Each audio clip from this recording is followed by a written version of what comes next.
absolutely freaking amazing. A big thanks to Bernhard for sponsoring this episode. I'm gonna show you how to make the world's best barbecue brisket at home. Some upstart pitmasters in Fort Worth. Who's number one and why? Goldees barbecue is number one, the best barbecue, most consistently barbecue in Texas. The brisket that we're gonna be cooking today was chosen by the Texas Monthly as the best barbecue in the world. And that best barbecue comes out of Fort Worth, Texas, named Goldees Barbecue, where a group of fans started a barbecue restaurant and put all their knowledge and skills together to create something delicious. And like with every barbecue joint, the brisket is the star of the show, so that's what we're gonna make. I'm gonna show you exactly how they make their brisket and how you can do it too at home. Don't worry if you don't get it perfect the first time. This brisket is gonna taste amazing anyway. A beautiful brisket, and now it needs seasoning. Now Goldees uses Lawry's combined with pepper. And Lawry's basically is a bouillon style of seasoning. And I recreated something that might just be very, very close to the original thing. So here we go. It starts with 3 cubes of dried beef broth. I'm going to break them up with my hand into my shaker. And these beef cubes are the essence of the flavor of the Goldees brisket. But Goldie also has a lot of color in their brisket. That color comes from turmeric powder. So I'm adding 2 tablespoons of turmeric powder. And of course I'm going to need some flavor enhancer, which is 2 tablespoons of onion powder. And then I'm going to finish it off with a tablespoon of salt. I'm going to mix that up, and that looks exactly like the Lawry's rub used by Goldees. And to make that seasoning stick, Goldie uses a mixture of Worcester sauce and water. I think this is a great technique by Goldees. It's a great way to get an even coat of fluid on your brisket.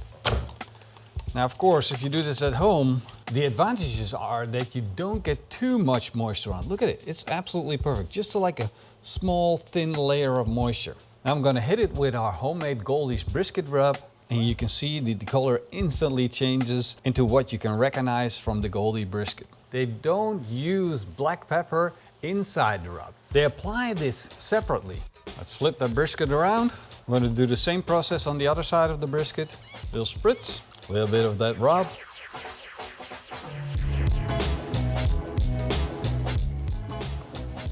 I'm going to spritz it a little bit more to help the black pepper stick.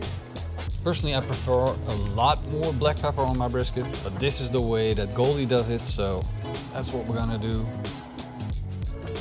What a beautiful brisket. You instantly recognize it as Goldie's brisket with that yellow rub and seasoning on top of it. We got the right ratio between meat and rub, and this is going to give us exactly that flavor profile that we're looking for. I think it looks pretty cool. The fragrance also does remind me a little bit of curry, and that excites me because I love curry. Of course, at Goldees, they're using these giant offset smokers. Now, I want to show you how you can do this at home, just assuming you don't have an offset smoker. This is going to replace it for me. This is the Bernhard pellet smoker, and it's going to make things easy for us and give us great results after all. I'm going to be smoking the brisket with these pellets. These are hardwood pellets made out of hickory wood. I'm going to turn on the Bernhard and set it to smoke at a temperature of 120 degrees Celsius. I'm going to place the brisket on the grill grate with the thickest part pointing towards the hottest part of the grill. I'm sticking in a thermometer because Goldees cooks the temperature.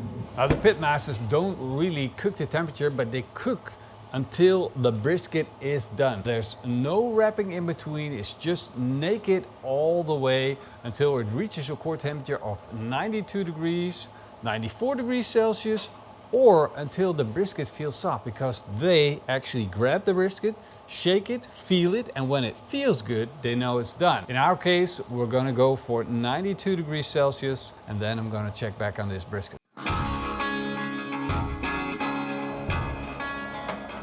You gotta take care of your grills. If you love your grills and you want them to last a long time, woo! Wow!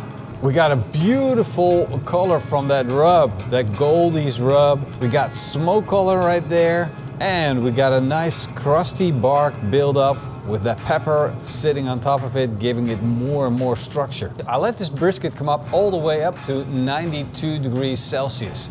Now this thing is not being wrapped.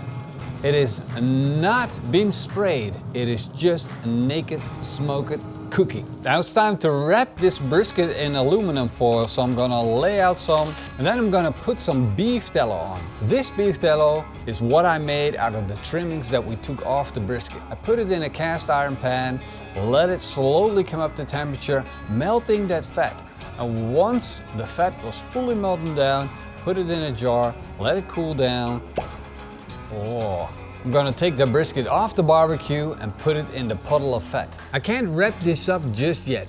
This brisket is already done, and when I'm gonna fold over that aluminum foil and close it, I'm gonna overcook it. That's why I gotta give it at least 10 minutes for the exterior heat to cool down a little bit, take that rising temperature out of it, and then I'm gonna wrap it up. And when the time comes, I'm wrapping it up, making sure I got it nice and snug, put it in a tray and into my oven. And I'm setting the oven to 65 degrees Celsius. This is called the resting period. Barbecue restaurants like Goldees use the same technique, but they use professional equipment like the Alto Shop. And they leave the brisket in there until it's time to serve it out. And this might take anywhere between 10 to 15 hours. So that's what we'll do. And then you will get this result. Look at that beautiful yellow beef tallow. That's what stands out instantly. Nice, thick black bark. Let's put this on the board and slice into it. Whoa, that is one beautiful brisket. Absolutely freaking fantastic. And as you can see, the fat that sits in the meat, that's rendered out beautifully. We got a nice smoke ring right there at the bottom and right here at the top. A little bit of fat cap sitting right there that turned yellow from that rub. Look at how good that looks. Freaking fantastic. One beautiful slice of brisket. Beautiful smoke ring, nice and fatty. Oh, look at the pool.